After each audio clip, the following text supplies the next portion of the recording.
Hey guys, I just wanted to jump in for a second and let you know a little bit about today's live stream sponsor, DNA Funded. DNA Funded has very generous profit sharing up to 90% and 3 different unique challenge types. For those looking to get funded, they also have speedy payouts, unlimited trading days on the first and second phase of their challenges, a very wide list of different things you can trade with over 800 different assets tradable, and maybe the most important component, a very experienced team behind the whole operation. So if you're interested in learning more about DNA Funded, click the link, check it out, see if it's right for you, and make sure to do your own due diligence to see if what they have to offer fits your trading style. For 20% off, you can use code A1T20. Again, that will be 20% off any of their challenges you'd like to check out. Thank you again to DNA Funded for sponsoring today's live stream. Now back to the show. Good morning, everybody. Welcome back to another live stream. Hope you're doing well. Happy Monday to you. And what a crazy market move today we see happening. Basically, gold and silver leaping up to new all-time highs. Take a look at gold trading at 46.11. That is a crazy number. So we've got some insane rallies going on in the precious metals world. Take a look at silver. Silver, new all-time trading high on the silver spot price here at $85 an ounce. Precious metals are on fire. And it's just hard to, I mean, gosh, I just don't know at what point do these things take a break. And I'm truly asking that rhetorically because I don't know. Gold and silver are just beast mode for the last few years, but it's almost like it's accelerating here.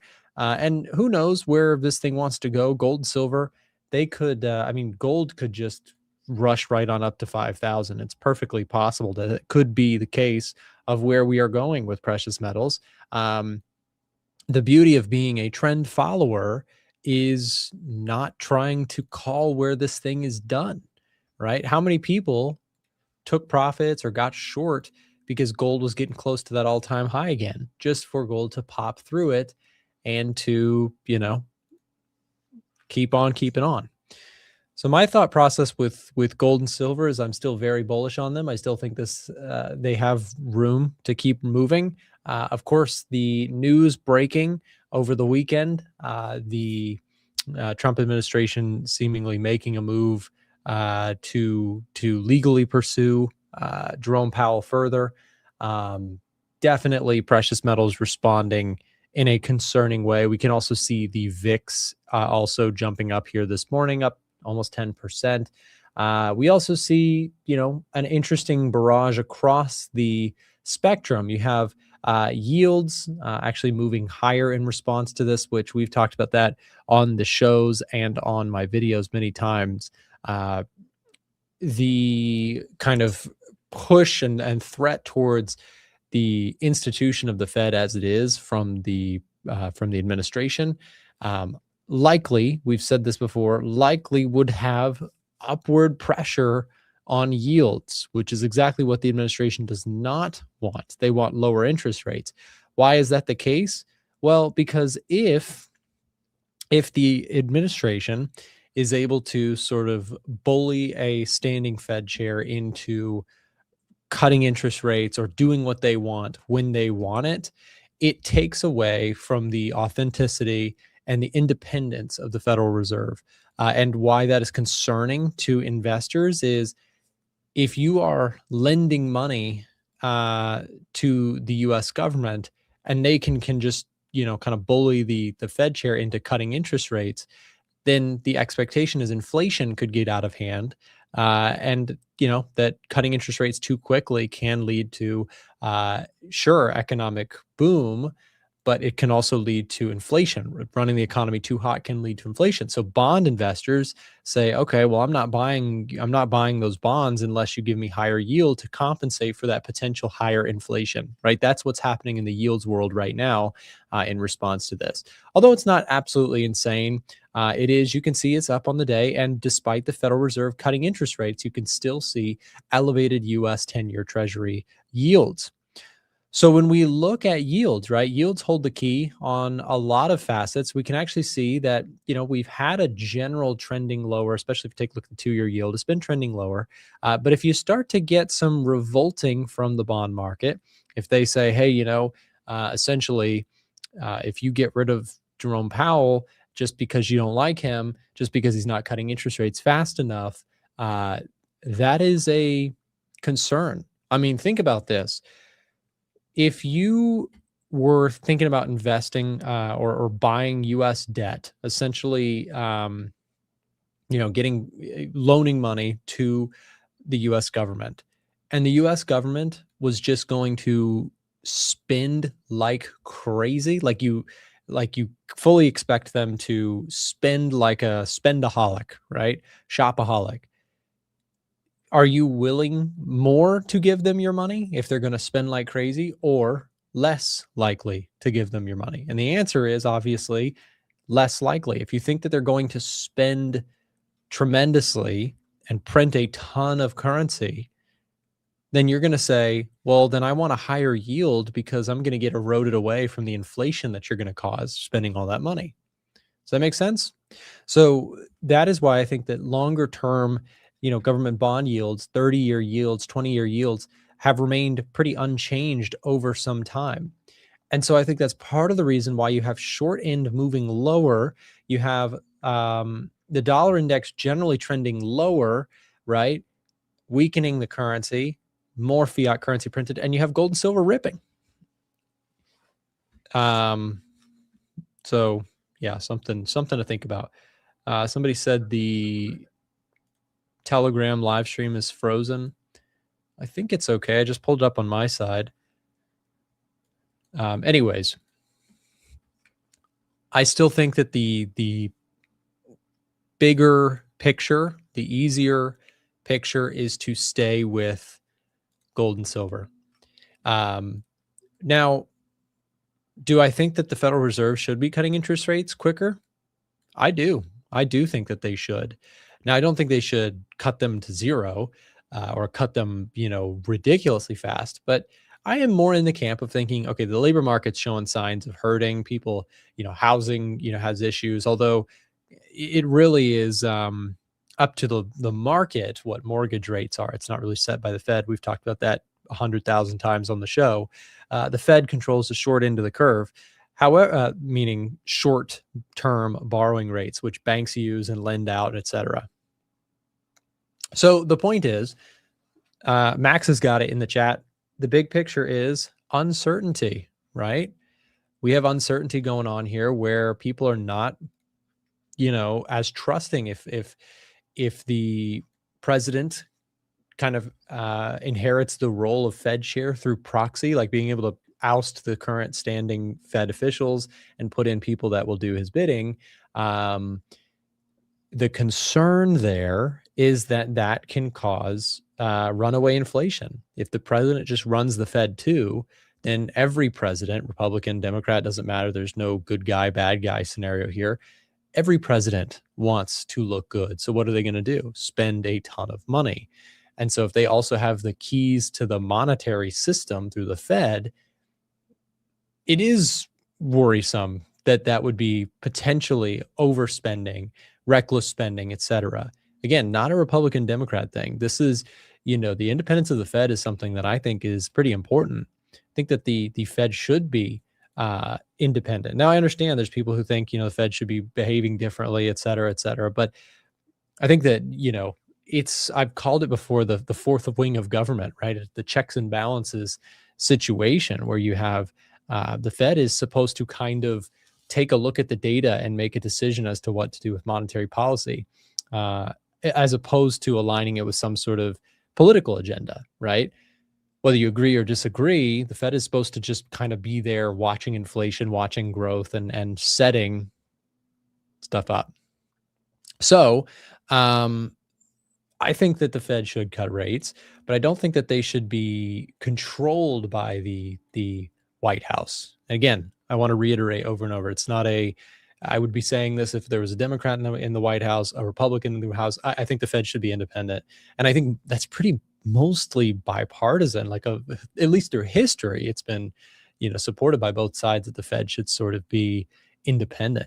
Anyways, that's sort of more of a political discussion. From a trading perspective, I do think that it is justified that gold and silver are on the rise in response to this, and that yields are also jumping in response to this. Bonds moving a little bit lower here overall, right? If we take a look at, for example, well, oil's pretty flat here today. Bitcoin's down. Stocks moving a little bit lower. And I think that think about this logically. If yields are on the rise, is that a positive or negative to stocks? Well, generally a negative, right? Rising yields mean that borrowing rates for companies, tech companies, real estate, companies who are exposed to the rate that people can buy mortgages at or pay mortgages at, it's really important what rates are doing. I mean, I've said this, the most important market in the world that most retail traders hardly ever even look at is the bond market. Most important by far, hands down, no questions asked, the most important market in the market in all of financial markets, the bond market. Okay, it is the most important. Like, everything else pales in comparison. Why? Because the bond market is the keys to money flow in the entire system.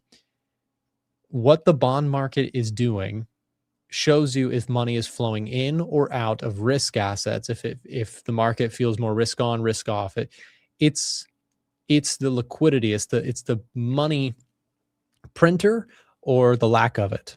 The bond market's the most important market. Now, the currency market oftentimes has a lot of reflection of the same thing. Currency market's also important, and so are indices, et cetera. But I think bond market takes into consideration economies, monetary policy, risk in terms of geopolitics. The bond market is, pretty key. And gold is also a really good one for kind of getting a takeaway. I think gold is also really critical, and that's why I love trading gold. But yes, I think gold looks really good. We also have something I want to show you here. If we take a look at EdgeFinder overview, I'm almost done with this page. We're still working on it, but most of our data is in here. So this is the new tab. I showed this in my Sunday video here. With gold, we've got a bullish rating overall. We are getting strong scores here, specifically overall EdgeFinder score +5. Technicals look bullish. Fundamentals look bullish. Sentiment and COT data looks a little bit mixed. We saw a little bit of selling on the latest COT data, so institutions sold a little bit. However, the overall positioning of COT still pretty bullish. Crowd sentiment, however, also starting to get a little bit bullish. Let's see if we can pull that up just to show. If I go sentiment analysis, crowd sentiment, put call ratio, I want to look at GLD options, see what that's looking like. And there you go. You can see crowd sentiment is kind of chasing gold right now a little bit. So that makes me a little cautious on trying to chase gold to the long side. Somebody said in the audience, do you expect a gold pullback? So one of the hardest trades in the world is trying to time or trade or short a pullback in gold. To me, it is a kind of a pointless question. I know some people will try and trade for the pullback. Some people will, let's say you have this uptrend going like this. Some traders will try to capture this move, but I have completely just kind of been like, okay, I don't trade that. That is a very tricky trade. The easier money is in these big kind of moves after a pullback. That, in combination with macro fundamentals and trying to align yourself with the macro trend, which I think continues to support gold bullishness, has been the easier path of, least resistance. So when it comes to gold, how would I be trading this? Well, I definitely personally, not financial advice, you do what you want. I personally would not short this thing or even come close to shorting this. I haven't shorted gold. I shorted gold one time in 2025. I made a really small profit and then I got out of there. I trailed stops into profit and then got trailed immediately, and then price continued to rip higher. So I am still very bullish on precious metals. We've got a breakout here. I'd be looking for more like this move if you were to get it. Pullbacks would be interesting areas for longs to add to my existing position. I am long GLD, the ETF. I'll show you my position here. If we go GLD, the 4-hour chart, this thing has become a pretty monstrous move. We got a big gap up here this morning on the GLD ETF. Pretty massive. We could fill that gap. That's a possibility. Although I just wouldn't bet on it, right? Maybe it happens, but it's not something I would bet on. There's a big difference from saying, yeah, we may have a pullback here, than actually betting that we will, right? That's two different trades. If you're shorting this, that's very different than saying, yeah, we could get a pullback, in which case, I'm either looking to get long here or I'm going to trail my stop loss, etc. Two different styles of trading. Counter trend on gold to me is a very difficult, tricky trade that I just won't do. It's just not my style. Nick has never been a gold bear. I actually have. It's just been a while because, again, at the end of the day, I'm a trend follower and the trend hasn't been down in a while. So if you've been watching for the last few years, then very, very seldom have you seen me even get close to bearish on gold, just because, again, technicals have remained bullish. Even if fundamentally during this time I had gotten less bullish on gold, it's really hard for me to justify a short position in an up market. So I tend not to do it. So yes, gold bullishness has been the path of least resistance, and that's been the right way to play it. Anyways, take a look at the put call ratio. This is short term. Perhaps we're seeing a little bit of froth come into the market. What this is showing you is high amounts of bullish sentiment in the gold market right now through the put call ratio, which is looking at options volume. And what we can see here is that calls are heavily outweighing puts. So people are buying calls pretty aggressively, as you can see on the far right hand of your screen. Lots of calls coming into this market. So that tells me that people are getting a little bit bullish, a little frothy on the bullish side of gold. Doesn't mean it can't go higher, but to me that would be like okay, I'm not going to add anymore. I'm not going long up here. There's not, for me, there's not a reason to be chasing gold longs. Rather, if I was not in this trade, what would I be looking to do? Well, this area looks good, right? This 4440, let's call it. That area looks like an interesting area of support. That might be a spot to potentially either add to an existing trade or to start a new trade for me if I was not in a position. Of course, you choose what you want to do. I'm just sharing my thoughts and opinions. So when it comes to gold, I am already long. I've got a good trade running here. My plan is to continue to trail stops. Today's close above, if this were to happen, if we were to close above, that looks like a great opportunity for me to trail my stop loss further into profit and lock something in, depending on how things close today. So if we get, for example, a nice close, let's say we close up here, right? If we close to the top end of this candle, then this would be a great opportunity for me to take that stop loss and trail it further into profit and just lock in and follow where price, lock in those gains and follow where price wants to go. So yes, when it comes to gold, just going to stay with the trade, just going to trend follow on this one, and pretty much all of my trades. Anyways, real quick, I just want to mention, if you don't have a copy of EdgeFinder, we're doing a giveaway this week inside of our Telegram channel. It is completely free to join. Right below my camera, you can see there's a QR code. If you scan that QR code, you can join our Telegram. And inside of the Telegram, we are doing, like I said, a free giveaway to the EdgeFinder. If you want to enter for a chance to win, simply join the Telegram. We've also dropped it in the live stream chat right now if you want to click it there. And then just enter your email, and one person will get a free copy of the EdgeFinder. So that is up for grabs. So make sure just throw your name in. Why not? And also, by the way, even if you don't win, you still win something else, which is updates on market analysis, fundamental macro. If you're trying to learn this stuff and improve it, this is a quick and easy way to start learning completely for free. Doesn't cost you a dime. You can read about what's going on, Supreme Court ruling, what's happening with Powell, what's happening, all that stuff. If you want to keep up to date with that stuff, the best way to do it, join our Telegram, completely free. QR code below, or link is in the chat. Seems like everything is frothy on the put call ratio at the moment. Yeah. Let's take a look at some other things, right? If we take a look at S&P 500, look at this, right? Huge call volume coming in on the S&P 500. Not great timing if we think about it, right? S&P 500 here, now down after. So that was for Friday, right? Yesterday on Friday, last trading day. You can see there was a big surge in call volume on the S&P 500, all-time highs getting hit. And then now you can see we're pulling back here a little bit today off of this news about the Fed chair. So we'll see what happens there. Nasdaq's also seen a little bit of sell pressure coming in. Looks like we're really struggling to get back above this 2580 or 25,800 level. Let's keep an eye on it. Again, I don't want to. This is another one that I haven't been bearish on in a very long time, just because again, trend has been up since April, really. And so for me on Nasdaq, S&P 500, I'm very much on the cautious side. If we take a look at top setups, just really quick to see what the overall EdgeFinder view is looking like, and I just go indices, you can actually see that we only have Dow Jones as a bullish reading from the US indices. NASDAQ, Russell, and SPX are all getting neutral readings. And this is actually fairly recent that we've had this shift.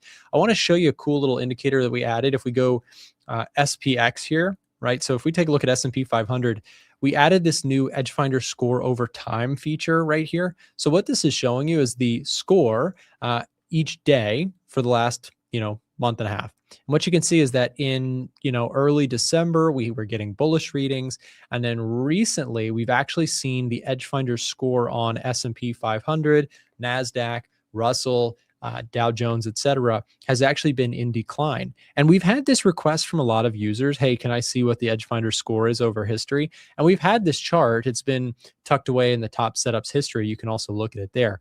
But I decided to add it to this new EdgeFinder overview page that we're working on, because I think it's really useful to get an idea of like what the score has been doing, right? So if you're somebody looking at, okay, we're getting like a bullish reading on gold. I mean, this is not a great example, but you can actually see if we go, let's look at silver, right? So if we look at silver, you can see silver has been a bullish reading for, a month and a half, 2 months plus, and it's been a really good call. But we also want to know, well, how or what is the score doing recently? Is it rising from here? Is it falling from here? So you can kind of get an early notice of like EdgeFinder is changing directional bias over time.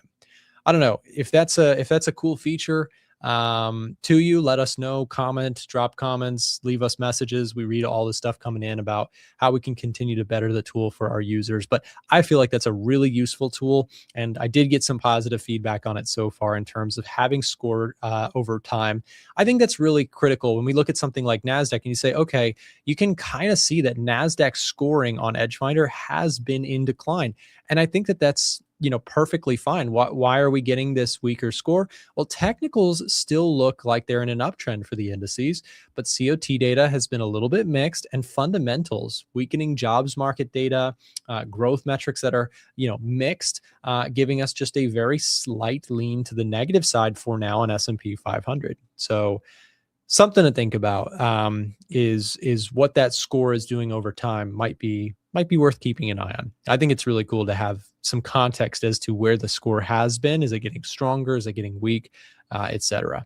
Anyways, taking a technical view of the S&P 500, we are still above the all-time highs. We're retesting this area here. We'll keep an eye on how we respond here.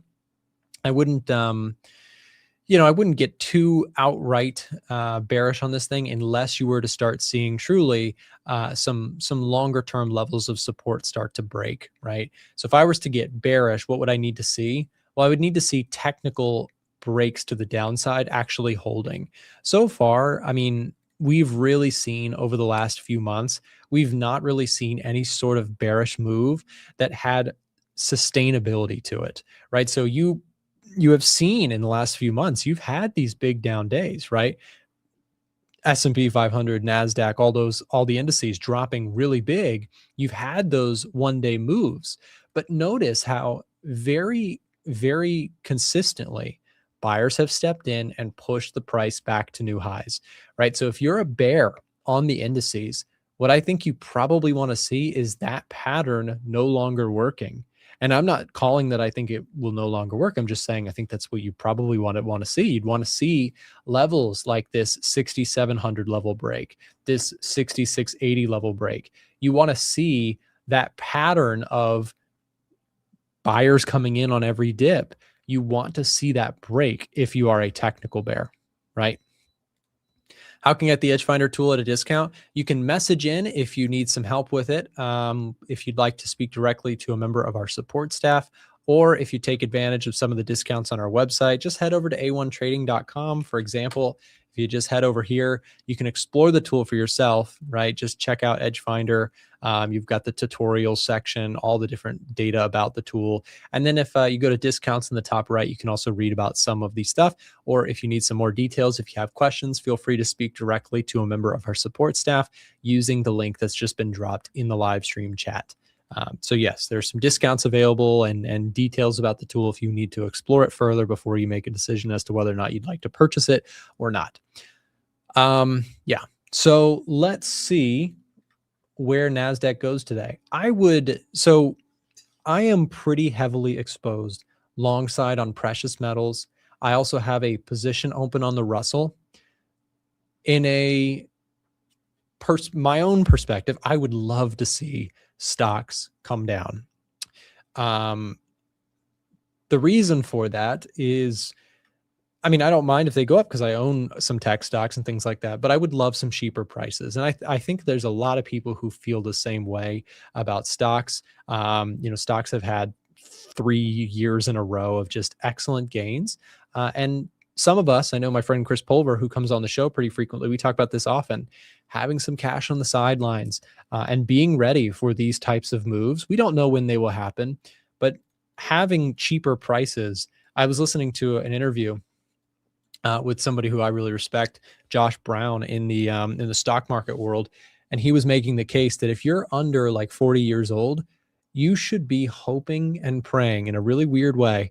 You should be hoping and praying that stocks have down 20, 30, 40% moves, because in the long run, think about it. If you have a long time horizon, if you're somebody who is 25 years old, if you're 35 years old, and you have 30, 40 years, God willing, in the markets, a huge move to the downside is just straight up, it's like getting a discount, right? And so, we've had this environment where obviously people who have assets, who have, lots of money parked in the markets and are in their older years, they love the idea of the stock market just keep going up.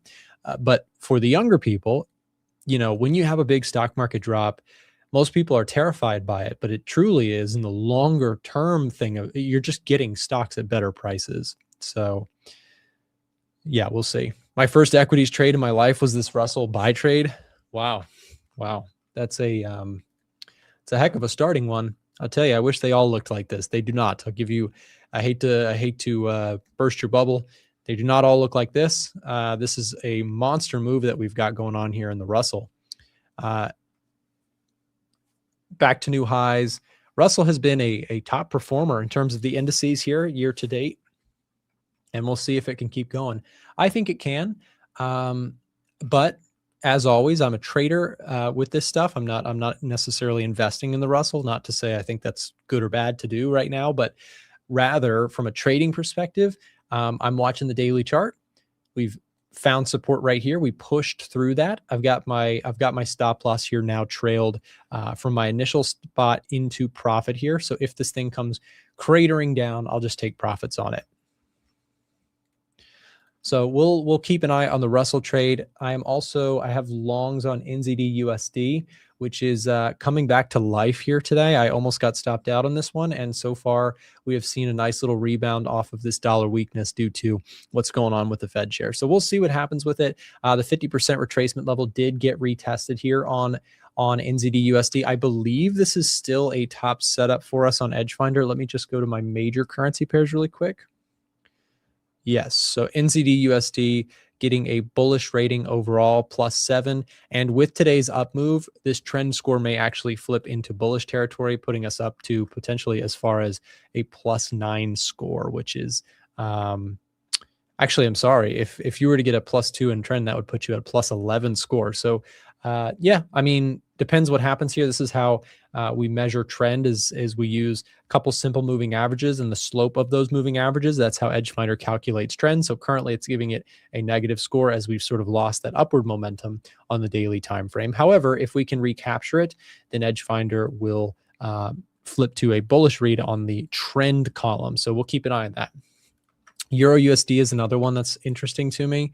Mentioned this on my Sunday video. I would love to see euro dollar if we could get a nice close here today, a little bit further weakness on the dollar, that would look really good here from this perspective of retesting this area, this 50% retracement around the 116.50 level. So Nick, what pairs will you advise a beginner trader to focus on? So there's no such thing as an easy pair, or commodity or index. There's nothing easy in financial markets. All of it is ridiculously hard to trade. There is no shortcut to easy trading. However, in terms of which charts would I say are more beginner friendly in the sense, not necessarily easier to pick direction, but rather easier in the sense that they are not as volatile. If you are a currency trader, you could maybe be looking at things like Euro USD with small lot size, right? 0.01 lot size. I would say be careful with the yen pairs. They move a lot more in terms of pip movements. Pound pairs can also be very, very aggressive. And so basically, there are no pairs that are easy to call direction on. Everything is always hard to call direction on. Every single chart is hard to call direction. Nothing's easy there. But in terms of which pairs move the most, a 0.01 lot size, it is going to be a lot less punishing when you are wrong to trade things like Euro dollar, dollar Swiss, AUD USD, and maybe NZD USD on a 0.01 lot size, as opposed to pound yen, right? Pound yen on a 0.01 lot size can still move a lot. If you're trading gold, I think you probably shouldn't if you're trading it on a CFD brokerage. If you're trading XAU USD on a Forex or CFD brokerage, 0.01 lot size is probably still way too big unless you have 10K plus and you kind of know what you're doing in an account. If you're trading it on, if you're trading it on the US stock exchange, if you're trading ETFs, you can trade GLD for just a couple $100. That makes gold very low volatility, which some traders love, especially us US traders. I trade GLD, the ETF GLD, because again, it's very flexible and low holding cost. One of the worst things about CFD trading, right? If you trade XAU USD, NAS 100, etc., the holding costs on those things are pretty aggressive, right? Because they charge overnight swaps. If you hold ETFs or futures contracts, holding for longer stretches of time does not cost you nearly as much. So just something to think about. Anyways, I am out of time. We got our next show host starting. Remember, guys, we're giving away a free copy of the EdgeFinder. If you don't have one, here's your chance to get it for free. Join the Telegram channel. We'll drop that link one more time here in the live stream chat. Take 2 seconds to join there, and then just enter the giveaway right here on the pinned message in the Telegram channel. You can also join our Telegram just by scanning the QR code that is below my camera right now. Up next, we have Ivan FX. He's going to be taking a look at some charts that he's watching in today's volatile market. Stay tuned. He's up just after this. If you're someone in the United States looking for a Forex broker, it's been hard to find recently. There's been a lot of changes in the industry, so I wanted to take a moment to tell you guys about Oanda. Oanda is a US regulated brokerage that allows US traders to trade currency pairs like the euro dollar, the pound dollar, the dollar yen, Kiwi yen, all sorts of different currency pairs. So if you're interested in checking out Oanda, we're going to be dropping a link in the chat right now as we speak. They, again, are a huge brokerage in the United States that allows you to trade without the worry of whether or not your account is going to get shut down tomorrow from an offshore, unregulated, sketchy brokerage. They have been around for a long time, and I've used them myself for a number of years. So if you're looking to trade FX and you're in the US, this is the brokerage to check out in my personal opinion. So take a look at it. We'll drop the link in the chat, like I mentioned, should also be in the description of this live stream. Do your due diligence and see if it's right for you. Now back to the show. About a week ago, I mentioned that I think US or the DXY, the US dollar index, should get to about 100 points. Overnight, since yesterday, we had a weekly planning meeting within the Discord, and we said, well, what if dollar fell down? Couldn't that be a great opportunity for us? And then, for some reason, the DOJ decided that they were going to do criminal investigation or probe into the Federal Reserve, and dollar fell. Woohoo! Great. Thumbs up for that idea. And now, seemingly, dollar seemed to be jumping off that that level that I had. I had a discussion earlier in about a half an hour ago in Discord in the mentorship group, and I said, or I mentioned that, well, what okay, how many pips could this move really happen to, or how much could this move be worth? And I said about 150 to 100 pips, and right now it has done about a 50 pip move. I'm not saying it's over. I'm not calling it over. I'm just gonna say, well, that was a great fun to be a part of. Um, Raju asks, what's the best flat platform for trading? That's very specific.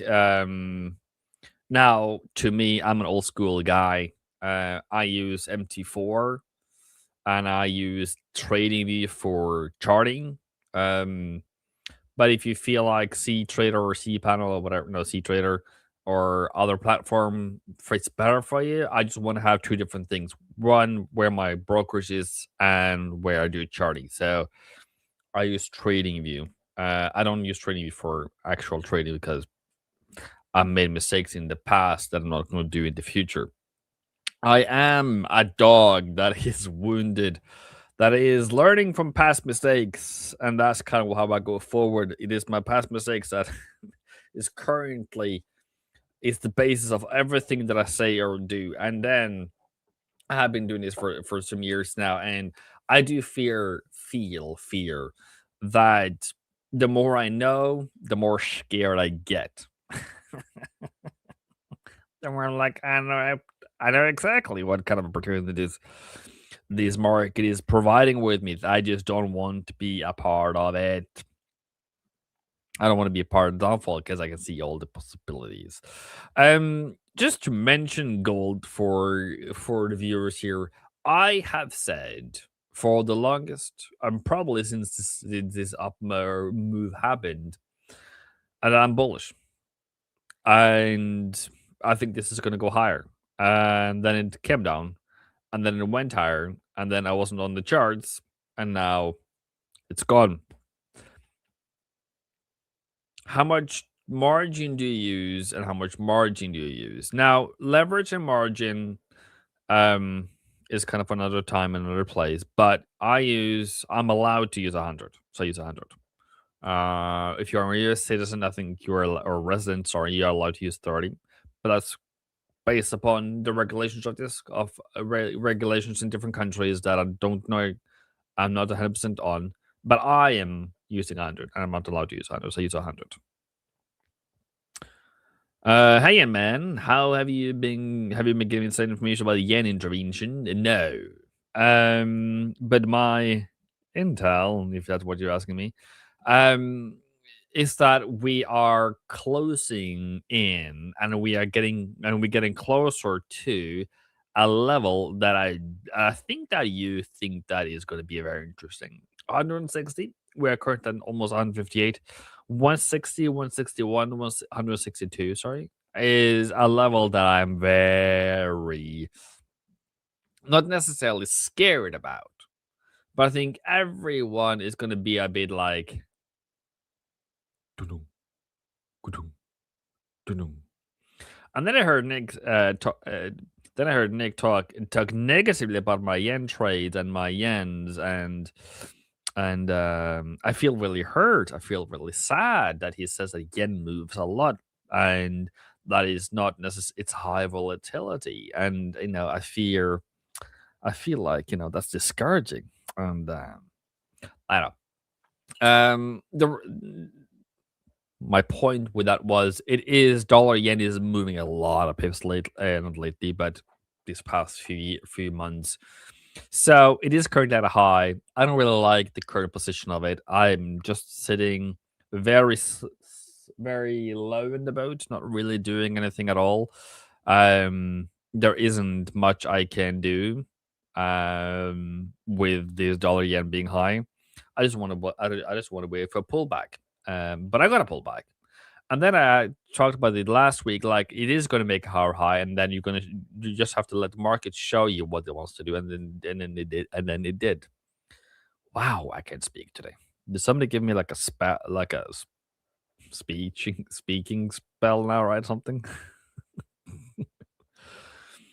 Haven't met Marco and Nick in real life. You know, Nick never invited me to his wedding, so no, I haven't. I'm gonna remember that until I don't know. I meet him. No, we haven't. We live. I don't know where Marco live even. We live across the world, so it is fun.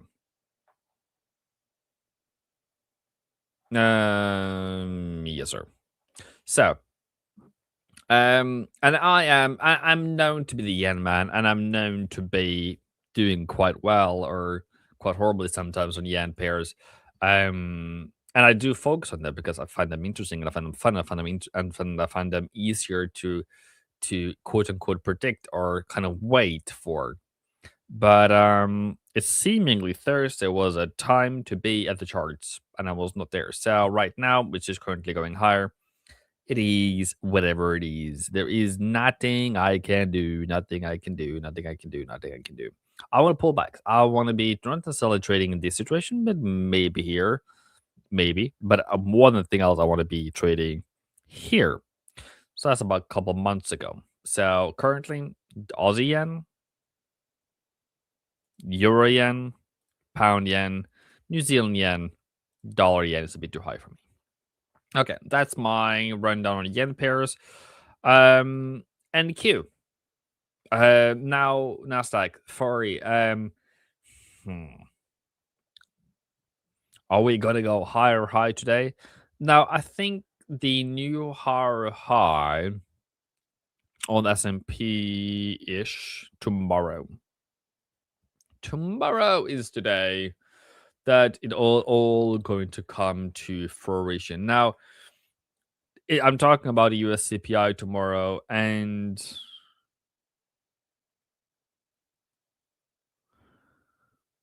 I'm just seeing the reason why the market is moving currently. Okay. So Iran's foreign minister and Witkoff is supposed to discuss a potential meeting. Okay. But okay, so there's a bit of fun times today. It's one, we have this drop here, and then we now have the rise. And I think that's just, the nature of markets and a bit of a slower kind of answer to what I discussed a couple of minutes ago. It is that some news doesn't really have a real impact, even though it does maybe move the market lower. It doesn't have a lasting effect. And now it seems to be everything going back to normal. So fair enough. Now, so for me and how I trade, and maybe I'm wrong for saying this, but I don't like this. If I go to 4 hour, still don't like it. If I go to daily, I still don't like it. President Trump, if you may add another round of tariffs, then I would be happy. That's kind of where we are. Why don't you all stream together? That is a Nick question, not a me question. We were been at some point at least. Joshua, what's up, young man? How are you doing? I am doing better than the snowstorm outside. What do you think about SEC JPY?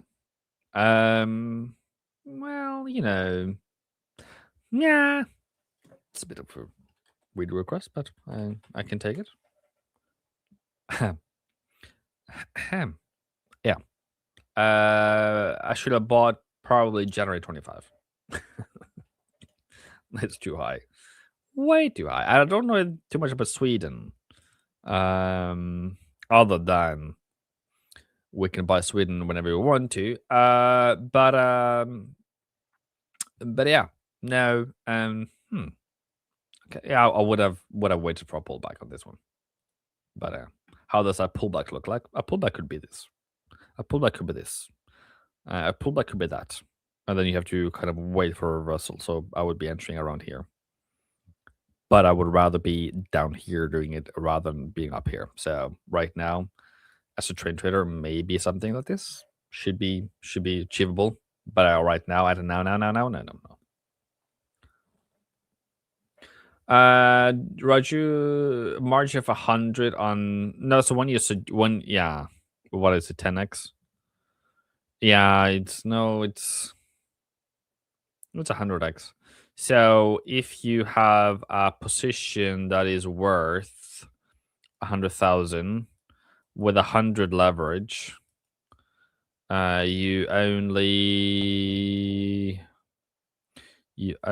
need 1,000. So, and then times, for example, 0.001, that leads you to the margin would be about $10 per 0.001 lot. So they take $10 out of your account to hold the trade. So it has nothing to do with profits, just that when you do a leverage, I can do 100, and it's just what they take out of your account but it doesn't make or lose money. Just that you can have more trades on. The higher the leverage you have more trades on, you have more available balance or more available margin to take more trades. So it basically makes you trade more. But yeah.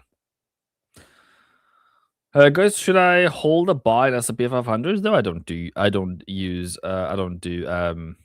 don't do financial advice whatsoever. But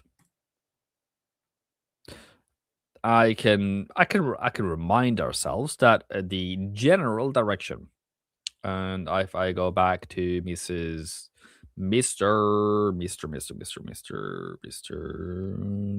Oopsie, where is it? Where is it, sir? Where have you gone? Where have you gone? Yeah. Okay, maybe I should need to. I found it the other day and I can't find it anymore. That's not a good place to put it. Nick, please. But yeah.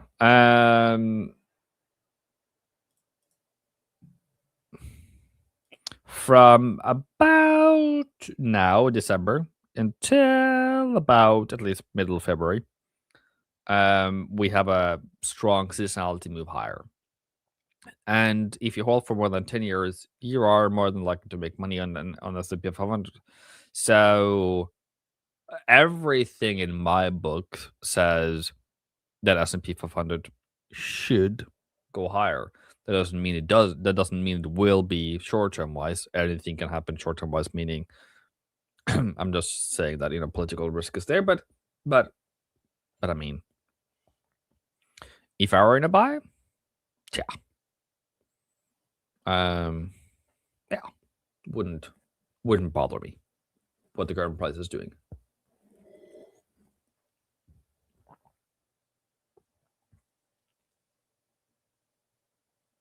Is the DXY bearish on EdgeFinder? I wouldn't imagine.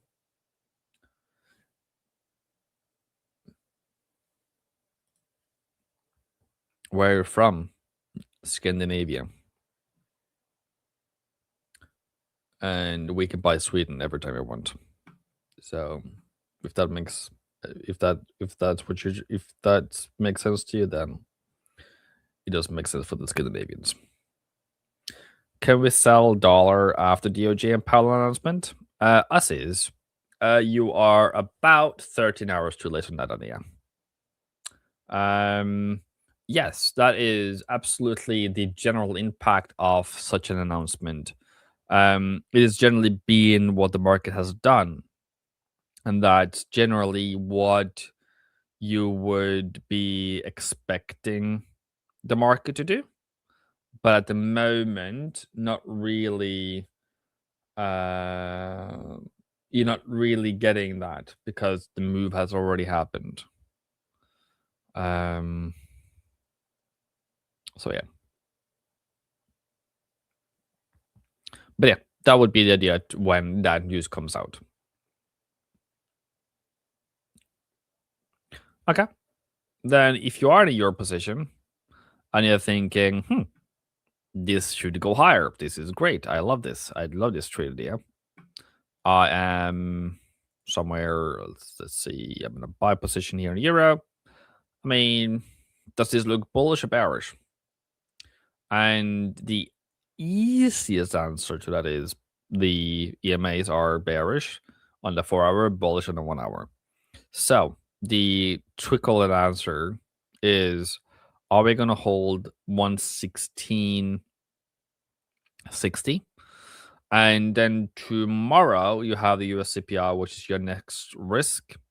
I'm not going to say that we are done, but I would really love for your dollar to come back up to 1780. That is not necessarily a trade idea. That's just a wishful thinking that I have. But if you are in a euro position, and if I were in your position, sorry, I mean, the move, how I evaluate it, is over in terms of the the DOJ Powell Federal Reserve issue, because that should have been a green candle, but technically, you're not out of it. Like, it's not. I mean, what I maybe I'm wrong for thinking this when trading this way, but we haven't broken 1620. So if I want to trade, my stop loss would be somewhere in this area, probably between be with other traders. And since that hasn't happened, then cool. But secondly to all of this is that I would argue you bought a bearish trend. So you're already counter trending. And I don't like that. Because I would rather find trades down in this situation, down here. Now, if I'm supposed to be down here trading and you're trading up there, what could happen before then is that we could, potentially at least, come down here. And I'd rather be trading down here rather than being up here. So, are you in a profitable situation? Yeah, for now. But I wouldn't. Yeah.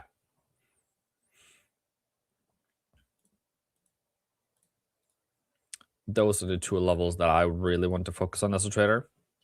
The reversals of it. And then currently we are just short-term wise.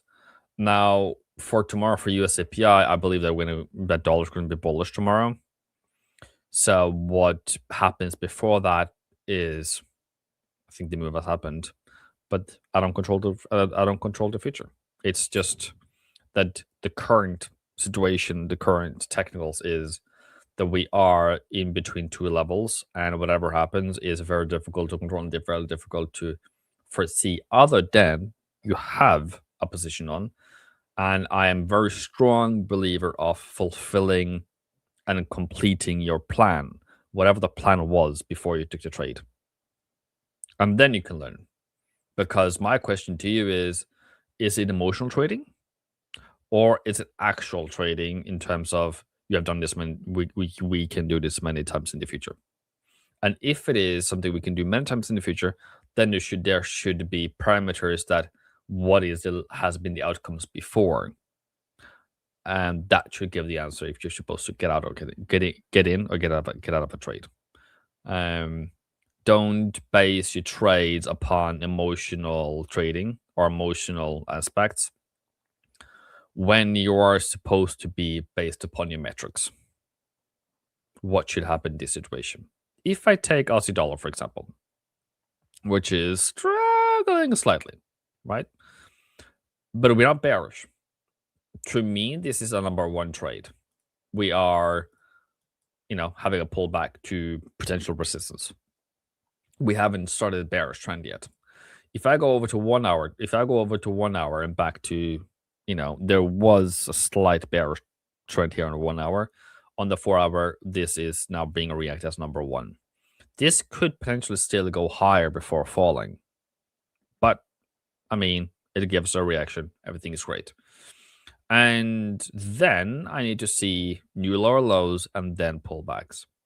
And then I said yesterday, what if it comes up to 67.20 or 67.30 or so? I love this level.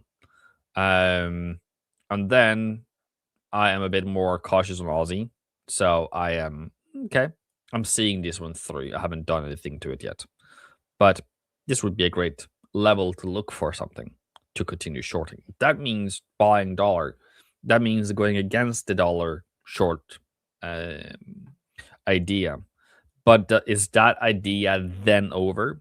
No, absolutely not. Because we haven't made lower lows yet. It's just one candle. So just because I am planning for dollar bullishness doesn't necessarily mean that your dollar bearishness is wrong, because this can, by all means, come down to this level and then continue higher. Where we are current and how I see the current market is that we are quite 50-50. We can go both ways. And both things can happen. I am not. Yeah, it's not a given item that we're gonna go in either direction of how I read things. But of course, if you look at the overall trend, if you look at the major only, if you look at the EdgeFinder is bullish and it gives us a 6 reading, where the trend has a 2 points reading. So you are very much entitled. You're very much allowed to think, okay, this one should actually go higher. You're very much allowed to think that US inflation tomorrow and PPI on Wednesday should give you a dollar weakness. And if you then have such thoughts and such ideas, then it would be very sad for you to exit on a position where it hasn't fulfilled its grand idea, which should be a new higher high. Bashi, how are you? Yeah, I think it's pretty okay. I think it's pretty alright.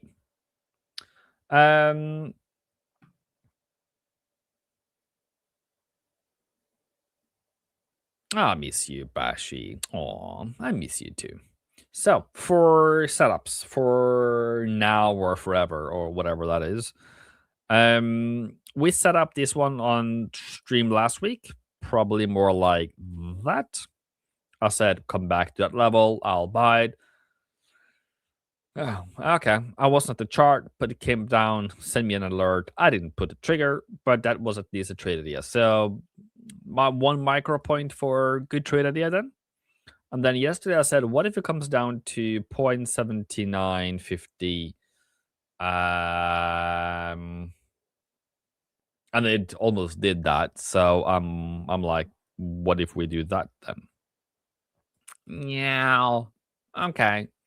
I'm into the idea. I'm not really convinced with this dollar move, but well, I'm about to say, why not just pull the trigger, Ebony? You know you can do it. How big of stop loss do I need? 100 pip stop loss for 125 pips? 1-to-1. Maybe if I can pull it up there, have an entry there, new higher high pullback, then yeah. But if you want to be a part of the move before CPI tomorrow, you have to be in a trade before the move for it to be a part of the move. But the problem is the move can go both ways. There's no guarantee. So who was it? Aziz says he's already in the dollar position. Okay, cool. You are run the risk of tomorrow, especially if you're a day trader. Now, for me, I wait for CPI to give me a direction. So for me, I'm like, okay, cool, whatever.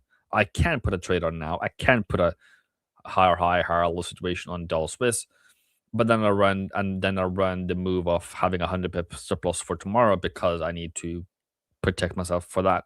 But then I can just lose 100 pips for what? Short-term volatility. That's what you need to do as an assessment for today. It definitely has a move, or it can also be combined together with PPI on Wednesday. So I am waiting ever so slightly. I am expecting or hoping for dollar bullishness. We are in the buy level area. I am not convinced with the current price action that we cannot continue lower. So I am mentally, I need to write it down, that I'm not still freaked out, but I don't like the current price action. I would be more interested if it makes a new higher high, higher low. For tomorrow, I really like to trade Euro session, London Open on this Tuesday. So until then, if you are in Discord, there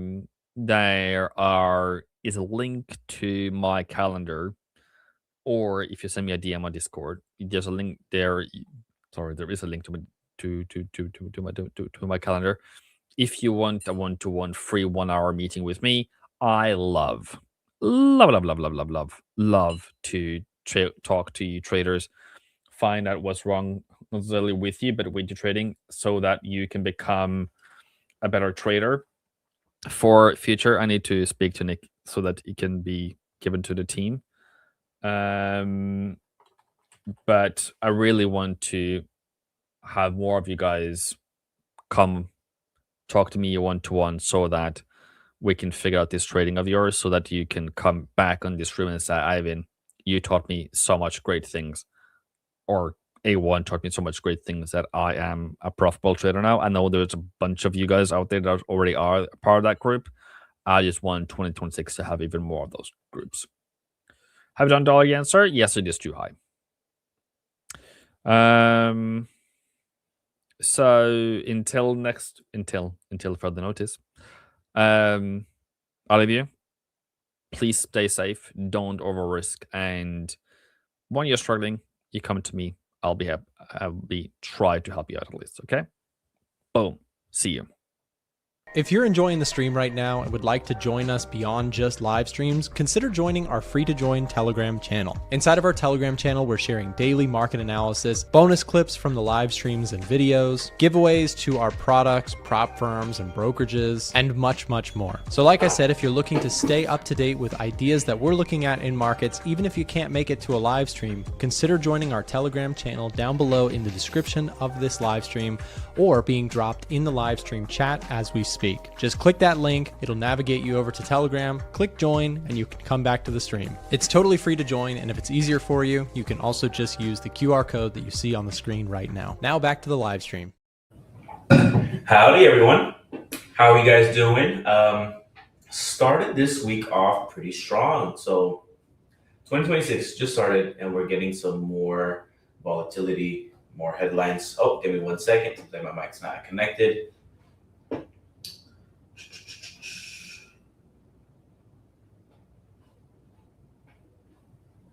Settings, audio.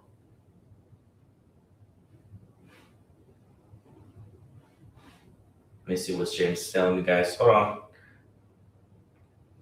It's not the mic. I got you.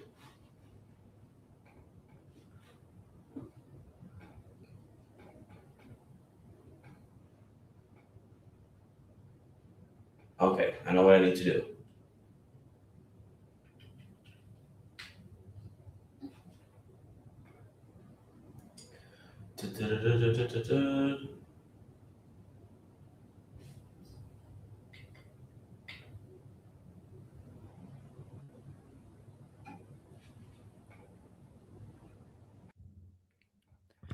My sincere apologies, guys. You guys should be able to hear me here. Sorry for those technical difficulties. If you guys, perfect. Thank you, James. So what I was saying, yeah, market starting off pretty strong here. We got some volatility already in the early part of 2026. The biggest thing, obviously, front and center was this whole indictment with Jerome Powell that I believe Nick touched on already, as far as maybe Ivan as well earlier on in the stream. My personal thoughts, Jerome Powell is out the way, so I think this is more of a it's not really going to affect Powell, but kind of just set the expectation for like whoever's the next Fed chair. Losing that Fed independence for that person that's coming in, the prospective person, of course, which is not good, right? So I don't, obviously nothing has happened yet. There has been no indictment, nothing challenging that, but if something does happen, then of course you will go ahead and see some a higher risk premium for dollar assets. And we are seeing the 2-year yield as well chugging higher somewhat here today. So that's kind of what we're expecting. Now, the biggest thing and what I like to focus on is trading the macro first, right? Because these headlines, they come and go. Like I said, nothing has really happened yet. What's front and center in my mind until something changes is US CPI. What is it, tomorrow? And so if we just take a look at the inflation story here, what I'm going to be looking for: economic data, inflation data, CPI. It's what we're getting tomorrow. It was hovering around 3%. And the recent one was 2.7. So if inflation is kind of taking care of itself, then perhaps the Fed can go ahead and target that labor market and cut rates there. But it's kind of interesting, right? Because I don't know what the Fed's going to do with this recent news. As being human beings and everything like that. Maybe they take a more hawkish stance to kind of go ahead and set the tone. Like, we're Fed independent. You can't influence us. But we'll see. But that's going to be the biggest thing as far as determining dollar direction tomorrow. So if you just pull up a DXY chart here on the daily time frame, we had the sell off here as Sunday night opened up, and now we're still in the red here. If you put on these moving averages, you have the 50-day in red and the 200-day in yellow here. We're still trading in between those two. And we were actually trading in between those two as well during NFP. So when NFP happened, there's some wicks happening here, but ultimately we stayed here. My opinion, the next leg of actual meaningful direction will be if we get a meaningful break or close above or below these moving averages. So on the 4-hour, we are actually below it here. But what I'm looking for is a daily close above or below. That'll give me that next push. I saw someone in the comments saying that usually the CPI in December is going to be usually elevated. So I'm curious to see if that's the case. But if we do see an elevated CPI, then we will definitely see the dollar have a little bit of a bump up. Not too much of a bump up. So when I say like breaking out of these moving averages, trading higher, I'm not talking that it's going to go to like 105 or like these very high levels here. I'm just talking about a quick bump up. And ultimately you want to fade that because the Fed is still, set to go ahead and deliver those 2 interest rate cuts for 2026. Now, if data changes, improves for CPI or worsens for jobs, then you can expect maybe 2.5 or 3 cuts going into 2026. So that's why I'm very hesitant when we get up into these levels, 100.5 if we do get there. And I'm looking to go ahead and fade those preferably. And selfishly too, I have a trade idea that I very much like, which is the Aussie dollar long. It performs really well. Aussie dollar and New Zealand dollars are like risk assets, right? So they perform really well in risk on environment. So if we continue to see that as far as like showcasing in equities, that'll be really good for the Aussie dollar, or the RBA is looking to hike their interest rates, whereas the Fed is looking to cut interest rates. So those two opposite ends of the spectrum there is really good for the fundamentals behind this trade. So that's why I really am looking for, selfishly, I really want a dollar bump up. So that way I can get an opportunity to go ahead and buy. This level here seems to hold. So if we never get that dollar bump that I'm looking for, then perhaps this is just going to be the next best level of support. But ideally, the more discounted level, the better. And this also lines up with that 50-day moving average. So we'll see what plays out there. Again, we're starting to see the XY like had that fall off. And if you just go down into the 1 hour, it seems like it's trying to recover. But again, it's going to most likely flatline until CPI. Before those big news releases, you will go ahead and see some consolidation before the actual, clarity after the move. So one thing that I'll be looking for as well, if you look at the macro setups, this is my preferred page, the macro page. You can see that New Zealand dollars getting a bump up +8, Euro dollars also +5. And then you're starting to see those dollar crosses go ahead and start getting into that negative territory. Interestingly enough, though, dollar yen is getting a -6 reading, but it's trading at those all-time highs. So I'm not saying that the reading is wrong. In fact, I'm saying that I would like to see a continued bearish reading as we have dollar yen trading up higher here, because you do have intervention risk once you get into that 159, 160, 161, 162 levels. So if we get that very bearish reading and the dollar yen still like very stubbornly trading higher, then any move downward would be very, very violent in my opinion. So yeah, definitely something to consider. And guys, I would recommend that we go ahead and ignore the headlines for a second, and trade what actually moves the macro, what actually moves the assets, which is the fundamentals behind it. So I would definitely recommend getting a copy of the EdgeFinder if you have not already. Hey Tiger, hey Sluggy, hey Bashy, how you guys doing? Yeah, definitely get you guys an EdgeFinder. It has changed my trading for the better. Before, I used to do this manually for a short period of time, and it was a headache. I hated it. It was very time consuming, and you leave yourself at risk to human error. So definitely get you guys an EdgeFinder. And also, if you're interested to see more of like what's going on as far as the Jerome Powell Trump indictment, stuff like that, I just posted 2 things in the Telegram channel here. So one going over the dollar, the risk premium, and the 2-year yield, and also what's going on with the yen, because we did see a flock to safe haven assets, but yen wasn't one of them. It was the euro, the Swiss franc, and gold. So I went ahead and broke that down further there. So join the Telegram channel. It's completely for free. I do my best to give you guys up-to-date charts and macro, what's going on there. So definitely join. It is completely free, and they're doing a giveaway as well. So you can possibly, join, get that free content there, and also get yourself a EdgeFinder. So definitely worth joining. I mean, that one long Friday, decent move so far. Tiger, which long are we talking about? Alan, how you doing? I'm doing pretty good, Eisen. Eisen, I saw a comment from you earlier today, and I wanted to address it for you. You mentioned swap cost, right? How do you determine the swap cost, stuff like that? It's very important to consider, especially considering that central banks are always looking to make decisions in the best interest of their country, and so interest rates are always fluctuating or looking to fluctuate.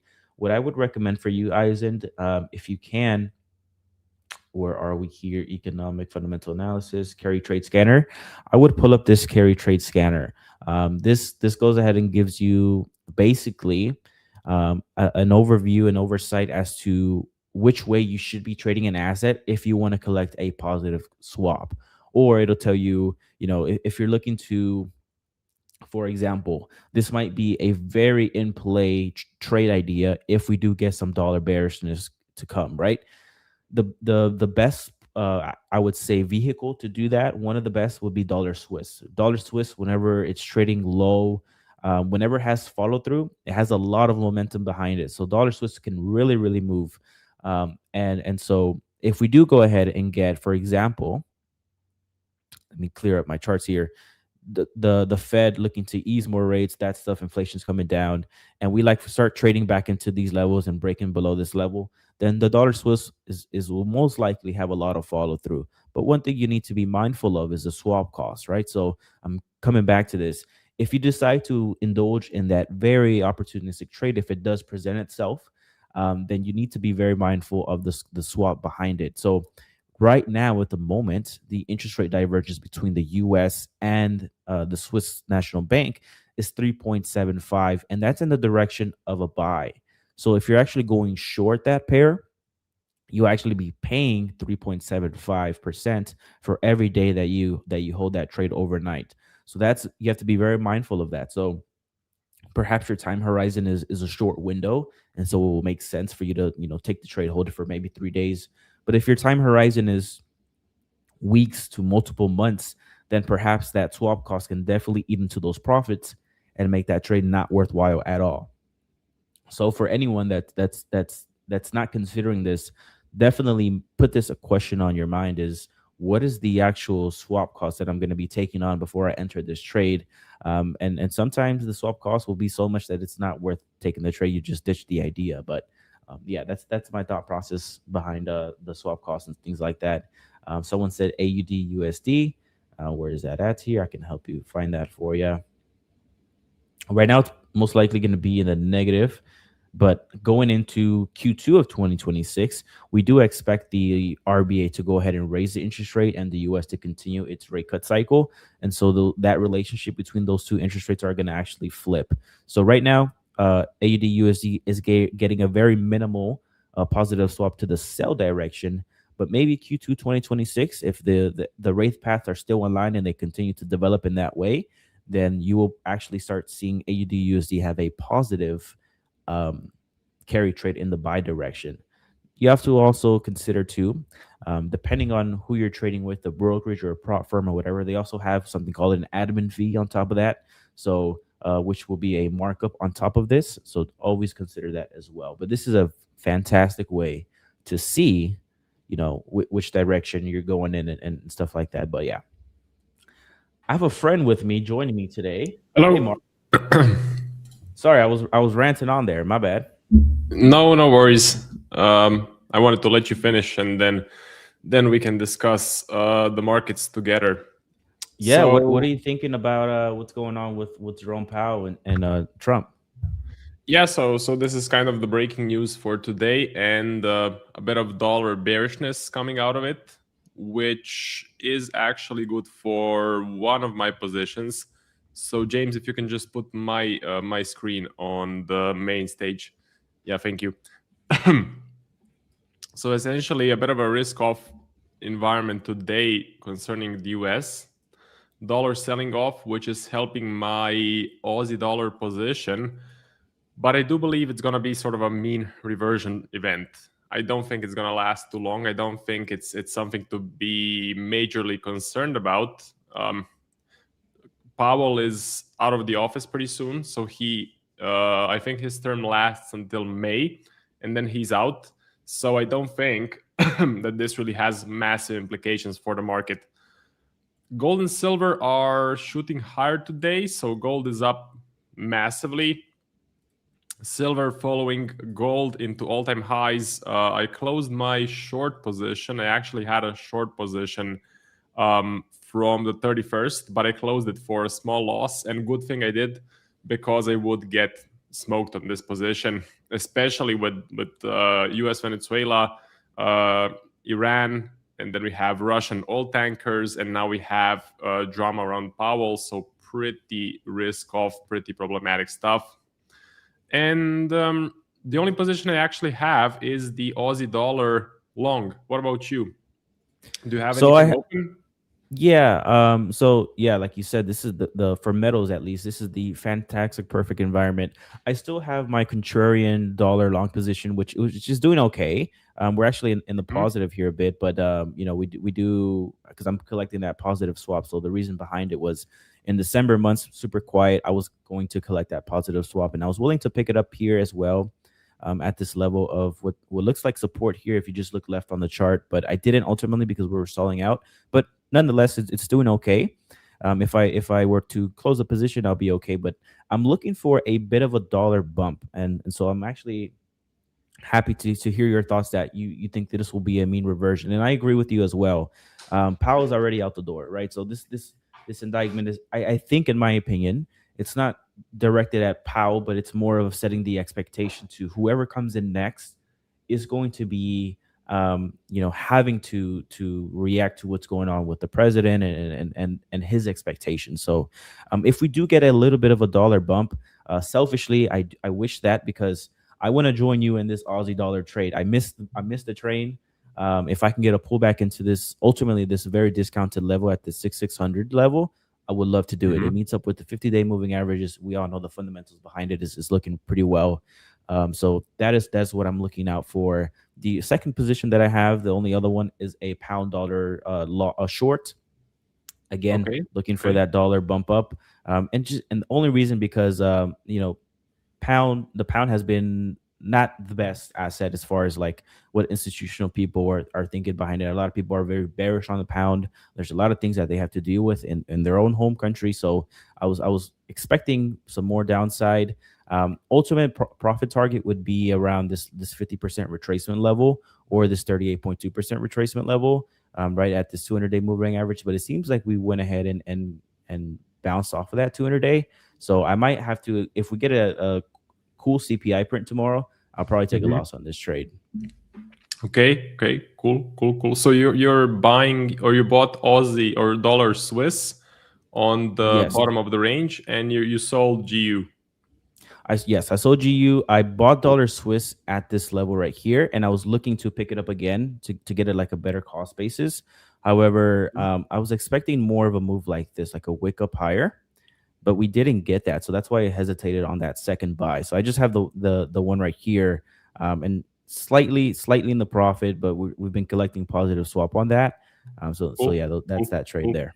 What's the differential currently on USD Swiss? Is it it's good? 3.7. It's 3.75, and my broker adds 0.8%. So it comes out to like high twos. But yeah, it was better before. But then we had that rate cut there, so that bumped it down a little bit. But still, nonetheless, like I've been in this thing for since the beginning of December, really. So it's you know, little pennies here and there to help bring down your overall operating costs and, you know, spreads and commissions that you would pay. So yeah, absolutely. So are you also looking to play the indices, metals? Not the metals. If I were to, I'm interested. So I predominantly trade currencies. Perhaps I'll add that into my toolkit 2026, because I do look at every single chart. Every single chart matters. They're all correlated, or not correlated, but they're all interconnected in some way or another. But it'd be hard, like for me, given that I don't have any positions on the metals, it would be extremely hard for me to participate, because they're already trading higher. They're already making all-time highs.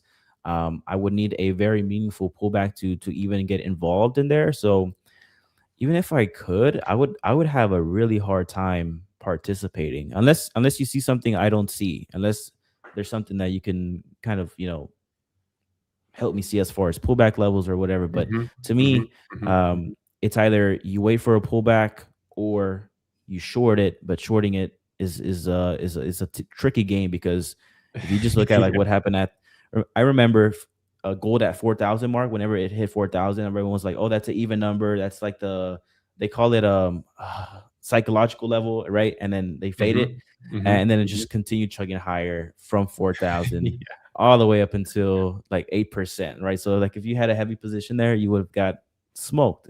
Like, come on. So that the latter option is out of the table for me. I would prefer for a meaningful pullback. Yeah, I'm with you. Absolutely. Although I did have an attempt to sell silver, which I did show a couple of minutes ago. The main thesis behind it was this massive rejection candle. Silver looked absolutely parabolic. So it looked like Bitcoin in 2018, Bitcoin in 2021. And we were supposed to get massive BCOM rebalancing, so massive portfolio rebalancing, like 5 billion of silver was supposed to be sold, and actually probably did get sold. But the movement in the market was minimal since the risk-off situation. So the trade was working pretty well on the 31st, and then we got into January and we had US, Venezuela, Iran, Russian tankers, and now we have this stuff with Powell. So that has sort of crushed this position, and just pushing the prices higher. I don't see silver or gold, especially gold. I don't see gold stopping anytime soon, or even pulling back anytime soon, which is a bit of a problem for the two of us, because we don't want to get in at the all-time highs. That's definitely not advisable to buy the top, get in at this price. Maybe, so I do have a 20 MA print on there, and if we get close to the 20 MA, I will consider getting in, or most likely I'll get in. But I need to wait for a correction. So I need to wait for this one, let's say like this, or maybe this large drop to the downside. Silver, though, I'm not so hot on silver going into 2026, because I did some research, I did some back testing, and usually when silver has a rockstar year where it makes more than 100%, usually the next year is break even or negative. Yes, so that's just kind of seasonality analysis. So I much prefer to buy gold, since gold is a pure investment play, while silver is also heavily used for industry metals. So it's used for solar panels, it's used for all sorts of stuff, and it's a byproduct. So that the bullish case is that silver is a byproduct of mining copper, I believe. So when you mine copper, you get some silver as well. So it's tough to just mine more silver because it's a byproduct. That's the bullish case. But the bearish case is that all of these big manufacturers, they can't afford these high prices of silver. And for solar panels, you can actually substitute silver for copper. And if they do that, the price will for sure crash. So there are bull cases and bear cases, but I'm more in the bear camp for silver, and I much prefer gold. So what about you? Do you prefer gold or do you prefer silver at the moment for 2026? So if you had to pick one for the end of 2026, which one do you think is gonna perform better? I would prefer gold. But also to your point though, Marco, like the bear case scenarios, I think perhaps it's not too early for that idea to happen. So like you said, whenever you have silver finish with a very strong year, 3 digits or more percentage gain, then you have those fades down lower. And what we're seeing here now, so we have this is a 12-month chart, everyone. And this recent one, this is silver, right? I think it finished like 175%, something crazy. And now we're been seeing a continuation of that. However, if you look at these last two very obvious occurrences, you did get a very strong push higher here, but then ultimately they went ahead and finished lower. This one had it opened up here, and you see this very long wick here with that strong red body. Same thing on this one here in the 2011s. So perhaps that could still happen. And it's good that you're actually aware of what's going on with like the whole copper situation, all that, the implications that could lead to silver's ultimate downfall. I think it's still a probable thing to happen. But what are your thoughts on indices? I know a lot of the audience really likes to trade like the NASDAQ and the S&P. Do you have any ideas there surrounding that? Yeah, absolutely. So for the indices, so let's just flip back to my screen. As far as the indices go, we look to be down on the day, actually break even now. So mean reversion happening already, I would say. Like we have definitely mean reverted on the S&P, on the NAS. Dow is down a bit, Russell flat, the DAX. DAX looks crazy. So the DAX has broken out with massive momentum.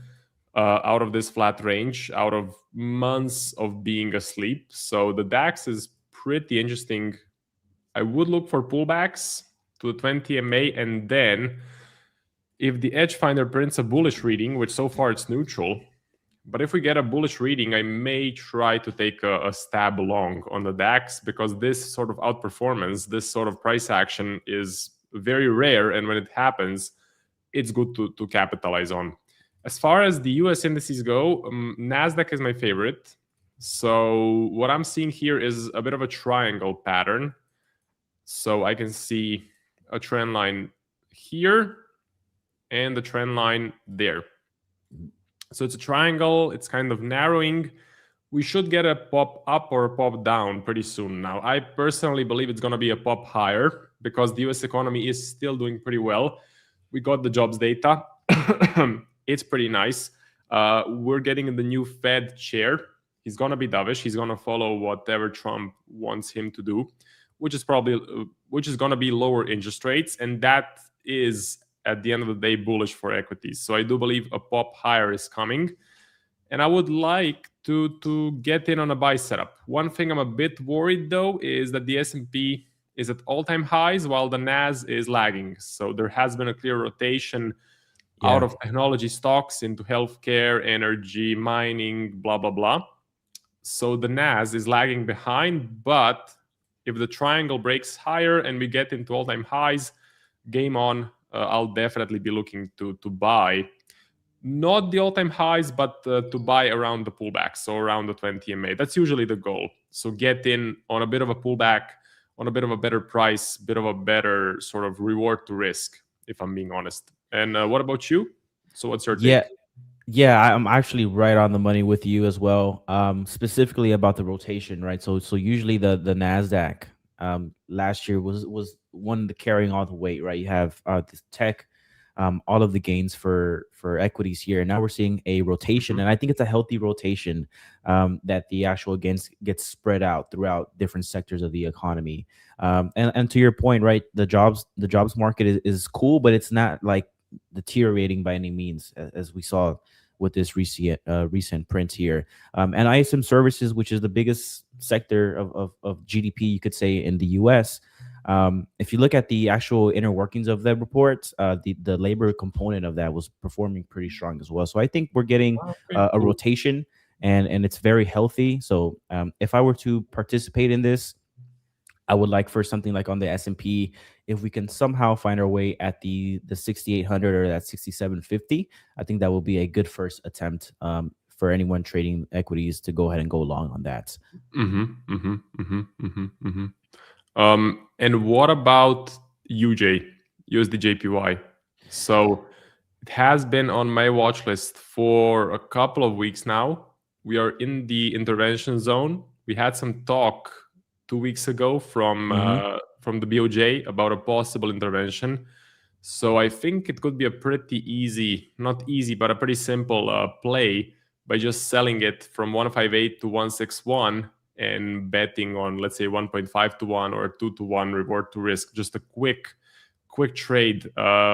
Usually from my research, again, I found that when there's a BOJ intervention, the price tends to move 2 to 3%.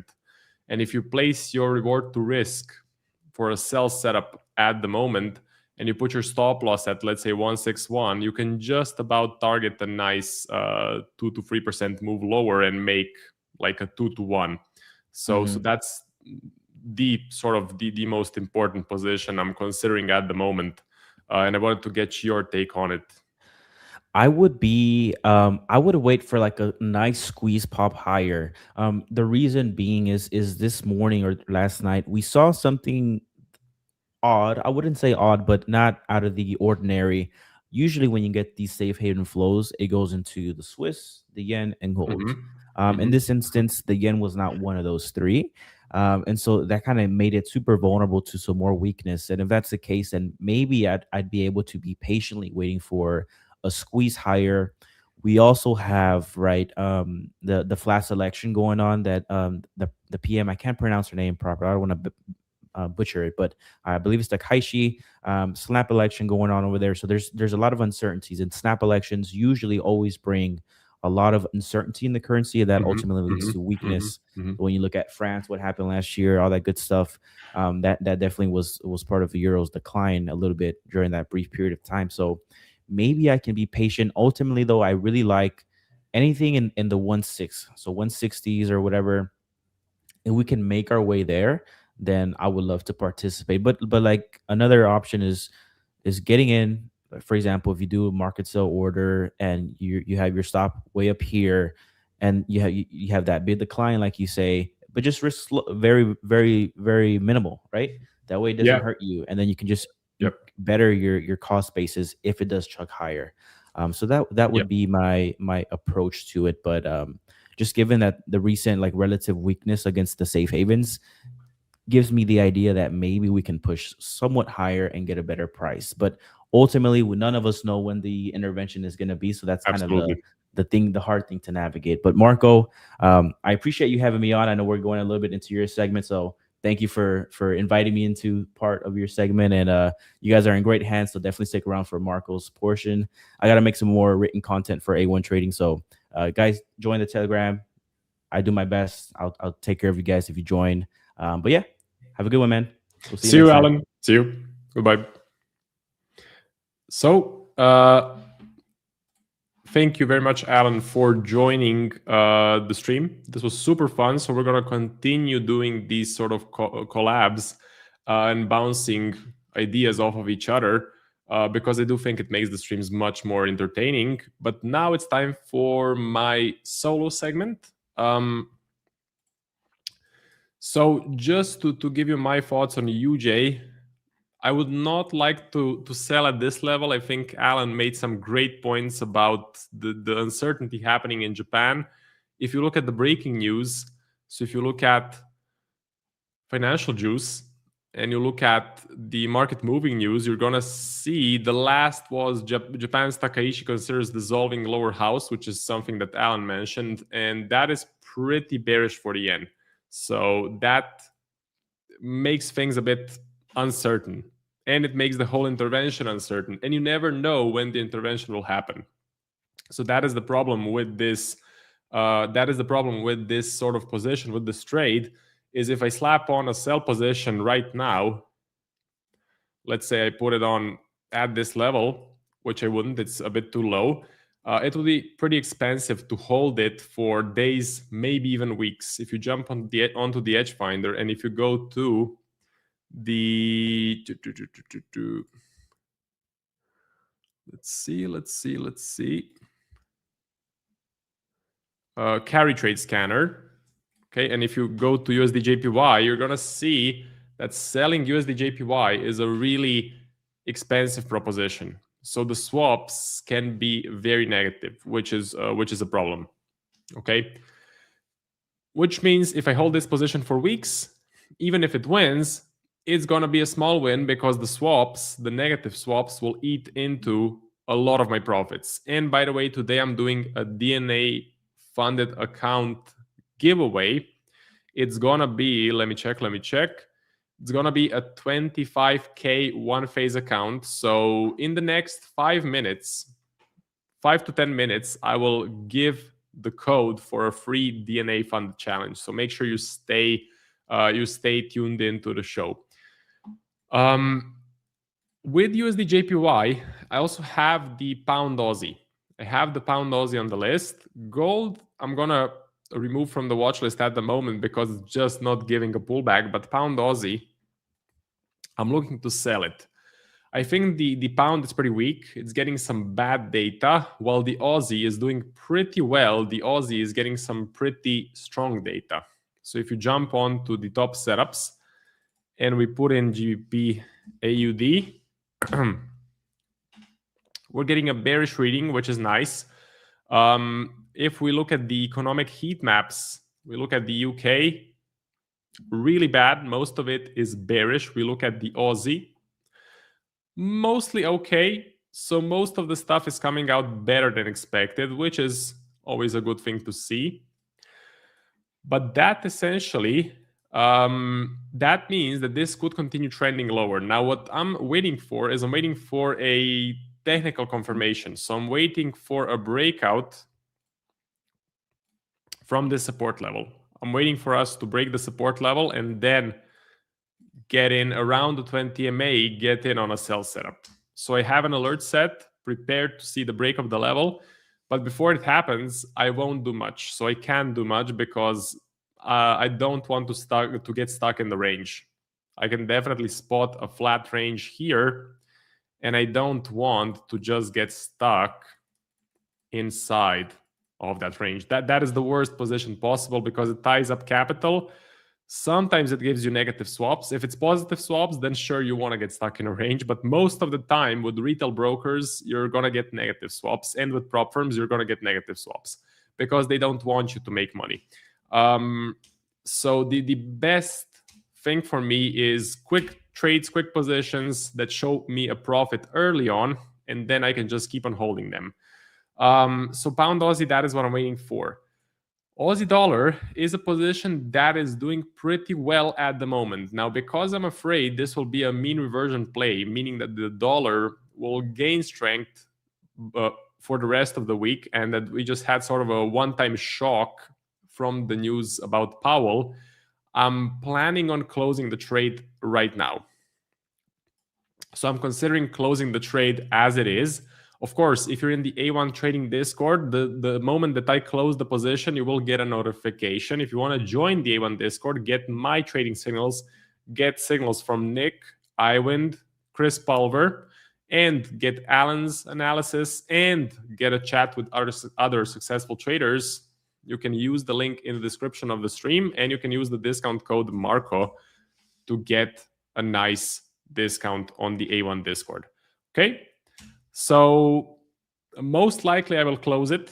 I'll decide after the stream, but I sort of got lucky, let's say, because at the Friday's price, the price was pretty bad, but now we had this quick sell-off on the dollar, which I don't think is going to last long.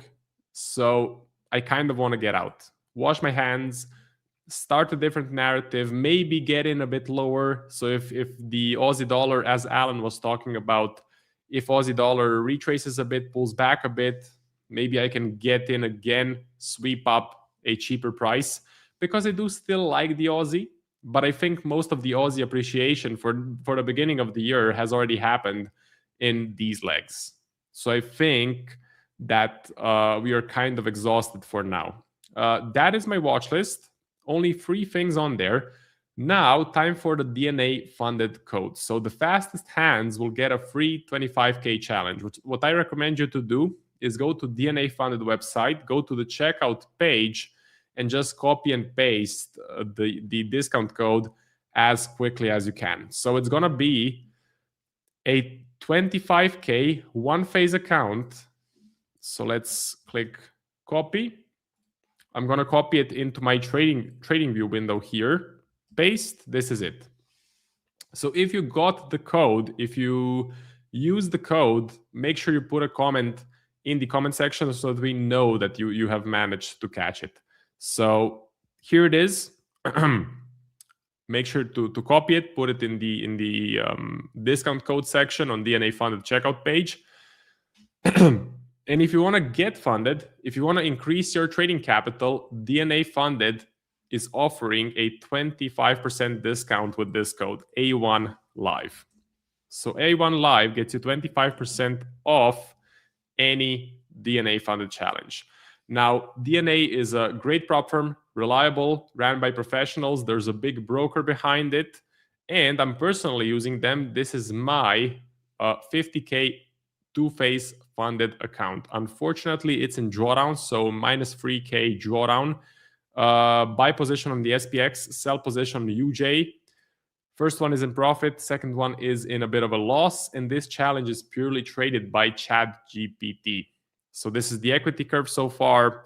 Unfortunately, didn't get a payout just yet, but the main goal of this challenge is to get a payout. So it looks like ChatGPT has been struggling a little bit. It mostly relies, so ChatGPT mostly relies on buying the S&P. And if the S&P is slow, a bit flat, a bit with a bit of low momentum, low volatility, then it performs, it doesn't perform as well as it does in, let's say, this market condition or this one or this one. So that's the story with DNA. Let's see if someone got the code. I don't see any comments yet about using the code, but this is the code, and this is the discount code if you want to get 25% off any challenge. As far as gold and silver go, so gold and silver, let's take a look. Gold skyrocketing higher, massively bullish, massive explosion, huge candle, clean close on the top, and I want to buy. As I mentioned, I want to buy, but I don't want to buy the all-time highs. I want to get in on a bit of a pullback, a bit of a correction around the 20 MA. That is the main goal. So if the 20 MA can go up a bit, and then we can maybe pull back to this support level, I could get in on a nice buy position. So that is what I'm aiming for. Unfortunately, I already had a buy position, but I got stopped out right there. So that didn't work. So I must try to get back in again. Big believer in gold. I like it a lot. Fundamentals are really bullish. Inflation is going to be going higher in 2026. You have a lot of spending, printing, lower interest rates, Trump's big beautiful bill, Trump controlling the Fed, which is never good. It's a very, very risk-off play, in my opinion. And you have some uncertainty, US, Venezuela, Iran. What else do you have? Powell being indicted, stuff like that. tariffs, that's a bit uncertain. So will they, what will be the ruling around the tariffs? What will happen with that? Cycling Club has won. Awesome. Congratulations. So congratulations to Cycling Club. You won a free 25K one-phase DNA challenge, and good luck. So good luck with trading the challenge. Silver, just going to repeat my analysis on silver. I am kind of bearish on silver for 2026. I think gold is a much better play, much safer play. I think silver has done a massive job in 2025, but now it's time for silver to cool off a bit. I think the big pullback, the big correction was supposed to happen, but the risk of play, the drama around the US and Venezuela sort of made silver reignite, gain even more value. So I'm not sure what is the next likely path, but I don't want to touch it at the moment. I don't want to buy it. I don't want to sell it. I just want to get more price action. So I'm absolutely focusing on gold. As far as the indices go, NASDAQ is my favorite. So I'm closely watching the NAS, and I want to see it break out of this triangle. So I've done some research, and most analysts or traders are looking at this triangle, waiting for a breakout up or down. The probabilities are, of course, that it's going to go up because there's a huge uptrend. The US economy is doing well. US stock market is healthy.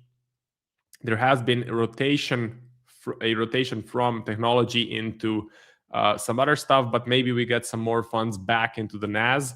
So I want to see a breakout of the triangle. Potentially, I want to see all-time highs, and then I want to look for an entry. Of course, it would be awesome if we get a bullish print on the EdgeFinder. That would be a definite confirmation. Neutral reading at the moment, but if we go bullish or very bullish, it's going to be game on to look for buy positions on the NASDAQ. So we kind of covered the indices. US oil, what's oil doing? Oil is up on the day, although I think the path of least resistance for 2026 for oil is lower prices. Supply is going to increase. Venezuela should be online. There should be more oil circulating in the world. So the price should naturally go lower. One thing that I noticed from my research is that if the price goes to around 54, 53, 52, 51, then Russia starts having a lot of problems with their revenue from oil, with financing the war in Ukraine.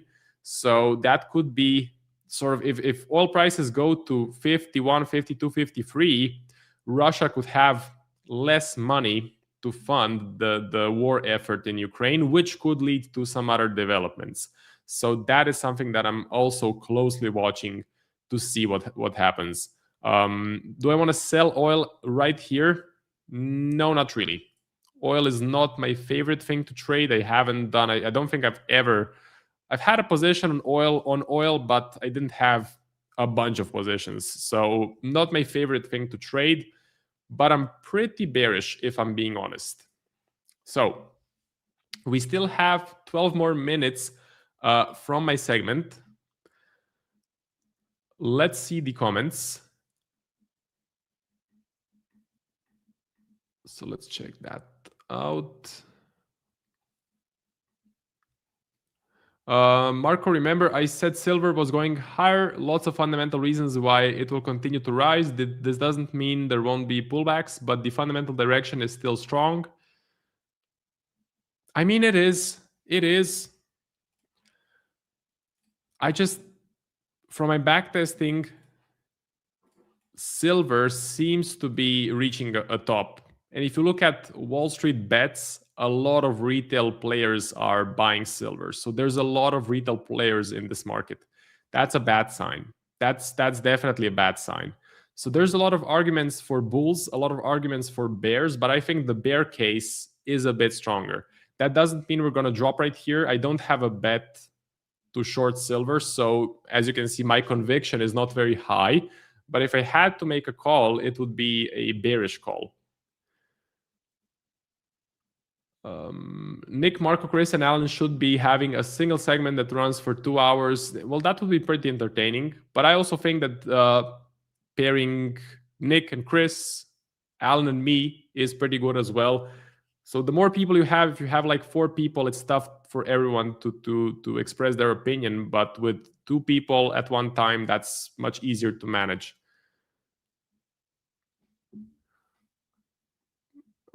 Please read the comments. Okay, I'm reading the comments right now. So if you have anything that you want me to see, just put it in the comment section. 4,300 level. Let's see, gold. Gold 4,300. Well, that's a pretty good entry. I think I got in around that level. Yeah, close. So if you're still in, major congrats. Great position, great entry, just around the 20 MA, perfect. So I think that's a perfect entry. Tesla, what's Tesla doing? Tesla, let's see. Haven't looked at Tesla. Well, looks a bit boring on the daily chart. So doesn't look that volatile. My first trade will be DXY to 95. So DXY, I don't believe it's going to hit 95. I think 95 is an extremely ambitious target.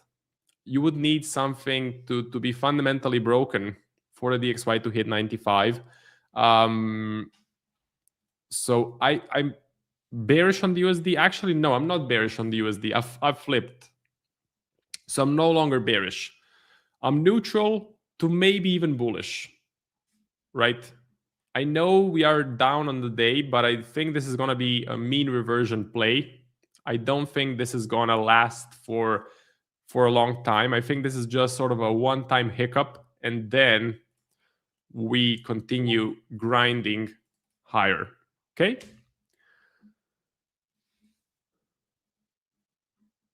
NQ short.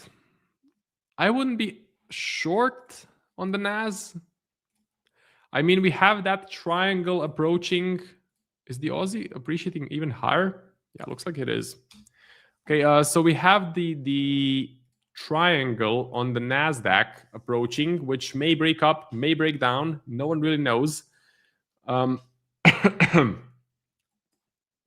I wouldn't be short. We're still in a massive uptrend.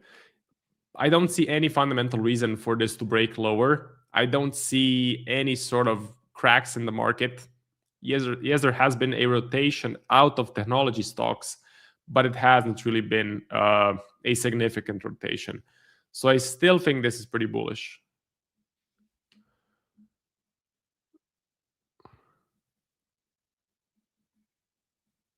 US oil short, gold, Tesla buy. Sluggy is still in gold, did secure 25%. Awesome, that's great. Could you explain what happened on the NASDAQ? Well, nothing happened, just some drama, a bit of a risk-off play, but a quick mean reversion as well. If you jump on the 1 hour, you're going to see the mean reversion.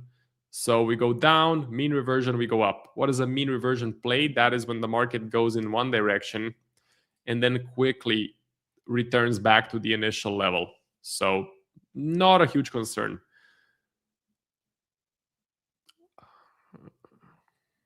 Okay, FTMO swing versus DNA funded. To be honest, I prefer DNA funded because they're using, so as far as trading conditions go, I haven't noticed a huge difference, but DNA funded is using Trade Locker, which is amazing software for execution. So essentially, the position size calculator is built into the Trade Locker software. While for FTMO, you need to calculate every single lot size manually. So that's a pain in the butt. And DNA handled it in a much more simple, much more effective way. And with DNA, you can trade pretty much anything under the sun. So you can trade, I think you can even trade like Palantir if you want to buy or sell Palantir. So you have pretty much everything on DNA, while FTMO is super limited in terms of currencies, stocks, metals. You can't really trade everything. You're limited. So if you're looking for a bunch of assets to trade, DNA is absolutely the way to go. And the pricing, of course, with the code A1 Live, you do get a better price for a DNA challenge compared to FTMO. Absolutely, you get a better price. But FTMO is good as well. I'm not gonna lie. So FTMO is good. I personally would prefer DNA and would recommend DNA with our code. So we're approaching the end of the stream. What else did I want to cover? DAX. So the DAX looks amazing. DAX on the daily chart looks super bullish. Have I missed the train? Is this thing gonna reverse lower? Is this thing just gonna go back into the range? I don't think so. I think if I get a pullback, get a correction to the 20 MA, I think this could be a good play to buy. So of course, this risk-off situation in the US, the drama around Powell, this is what we're talking about. So US federal prosecutors have opened an inquiry into the Federal Reserve Chair Powell. And now we have Apple picks Google's Gemini to run AI-powered Siri. Okay, fortunately they picked Gemini, which I do prefer over ChatGPT. I think Gemini is a bit better than ChatGPT. So that's an interesting development. And Siri sucks. So Apple really needs to update Siri because it absolutely sucks at the moment. DAX, that's the play. The risk off in US has forced a bit of money into the DAX. So DAX is up on the day. I think the euro dollar is positive as well. Yeah, euro dollar catching a bid. Again, money flowing out of the US into some other stuff. We had that scenario happen at the beginning of 2025. At the beginning of last year, we had a DXY drop, DXY crash, and the DAX exploded. So this is it. This is what happened to the dollar. Then you look at the DAX. DAX loved it. Massive appreciation in the DAX. Yeah. At the beginning, no, sorry. Well, yeah, we had a crash because of the tariffs, but then we had quite a rebound and we had some bullish price action here from January.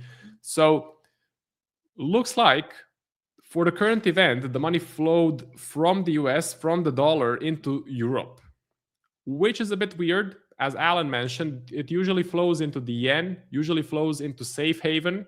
This time it did not. So that's a very, very interesting development and shows you how the yen is a bit uncertain these days. You would guess that UJ would drop today, but it's flat on the day. So that's a really interesting development. Again, when there's uncertainty, when there are problems, when there are issues, yen catches a bid. Dollar, in this case, should have lost value against the yen. Didn't happen. But you can spot the reaction on euro dollar, which is pretty bullish on the day. So I think there's just a lot of uncertainty in Japan.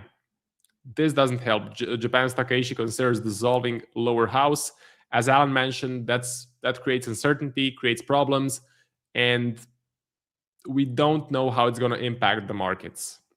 So I'm still considering a short play on USD JPY, but I would like to see another post out of the BOJ. If BOJ again mentions something about a possible intervention, or they again mention something about not liking the current exchange rate. So a similar post that they did, let's see. Let's find it. So it should be a bit lower. This one. So if we get a similar post to this one, it's pretty much game on to try and sell USD JPY. So they say that they have a free hand to take bold action, or they say we're considering an intervention, something like that. Last thing for today, we're gonna do pound Swiss, GBP, CHF.